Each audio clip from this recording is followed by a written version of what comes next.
What's happening between Armenia and Azerbaijan? During the last week of September, renewed fighting between Armenia and Azerbaijan began, with more than 100 civilians and soldiers killed. It's the worst outbreak of fighting in the region since the 1990s. Early in the morning, around 7 a.m., the Azerbaijani forces launched a large-scale aggression, including missile attacks. This region, that's located near Turkey and Iran, has been volatile for the last 3 decades. Both countries have again and again engaged in a cycle of provocation and retaliation. What's the history behind this conflict? The tense relationship between the two countries dates decades, and it's centered around the breakaway region of Nagorno-Karabakh. Even though that enclave has a predominantly ethnic Armenian population, it was controlled by Azerbaijan throughout the Soviet era. In 1988, those tensions began to boil over when the enclave tried to unite with Armenia.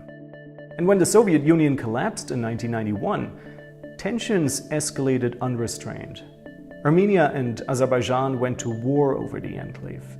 More than 20,000 people died, and nearly 1 million people were displaced by the violence before a ceasefire was declared in 1994. Until today, the vast majority of countries worldwide consider the enclave to be a part of Azerbaijan. But for people living there, the reality has felt very different for the last 3 decades. They consider themselves to live in an independent state, mostly controlled by political factions linked to Armenia.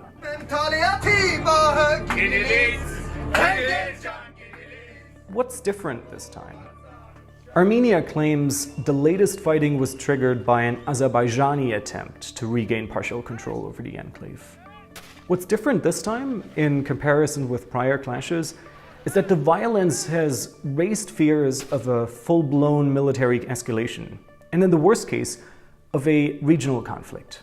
Foreign Minister and I also addressed the conflict in Nagorno-Karabakh, where both sides must stop the violence. Despite calls for a ceasefire, and unlike in previous instances, neither of the two sides seem willing to back down. Why are there concerns over a broader escalation? Azerbaijan hopes it can count on the support of Turkey, which, just like the United States, is a member of the NATO alliance. It's unclear how much support Turkey is already providing or how far it's really willing to go. On September 29, Armenia accused Turkey of shooting down one of its planes, but Turkey has denied those allegations. Turkey and Armenia have no official diplomatic ties. It's the result of long-standing tensions, including over Turkey's resistance to acknowledge the 1915 Armenian genocide. Meanwhile, Russia has relations both with Armenia and Azerbaijan, and has helped to mediate prior ceasefires in the region.